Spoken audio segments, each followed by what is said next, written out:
ఆసుపత్రిలో చనిపోయిన వారి మృతదేహాలను స్వస్థలాలకు తరలించేందుకు హర్సే పేరుతో వాహనాలను సిద్ధం చేసింది. ఈ కార్యక్రమం గొప్పదన్నారు డిప్యూటీ సీఎం మహమూద్ అలీ. మొత్తం 50 ఉచిత వాహనాలను ప్రారంభించారు. గాంధీ ఆసుపత్రిలో ఈ వాహనాలను డిప్యూటీ సీఎంతో పాటు మంత్రులు లక్ష్మారెడ్డి, తలసాని, పద్మారావులు కలిసి ప్రారంభించారు. ప్రభుత్వ ఆసుపత్రుల్లో ప్రసవాలను పెంచేందుకు త్వరలో అమ్మఒడి 102 వాహనాలను ప్రారంభిస్తామన్నారు లక్ష్మారెడ్డి.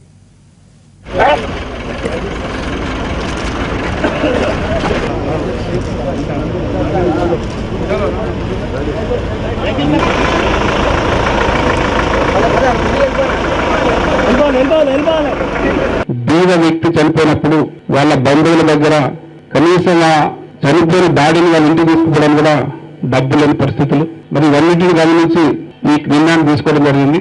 మరి అన్నితం ఉస్మానియా కావచ్చు, గాంధీ కావచ్చు, మిగతా హైదరాబాద్ లో ఈ గవర్నమెంట్ హాస్పిటల్తో పాటు డిస్ట్రిక్ట్ లెవెల్ ఉన్న హాస్పిటల్ దగ్గర చనిపోయిన ఆ బాడీలను మరి ఉచితంగా వాళ్ళ ఇంటికి చేర్చడానికి ఈ యొక్క గొప్ప కార్యక్రమం స్టార్ట్ చేసుకోవడం జరిగింది. ఇది చాలా ఇంపార్టెంట్ ఉంది. ఈ స్కీమ్ నేను చాలా మినిస్టర్ గారికి చాలా ధన్యవాదాలు చెప్తున్నాను.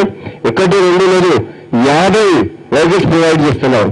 మీరు గాంధీ హాస్పిటల్కి 10 వెహికల్స్ ఉంది, ఉస్మానియాకి 10 ఉంది, 11 ఇస్పేర్లో పెట్టారు. మొత్తం తెలంగాణలో 50 వెహికల్స్ ప్రొవైడ్ చేస్తున్నారు.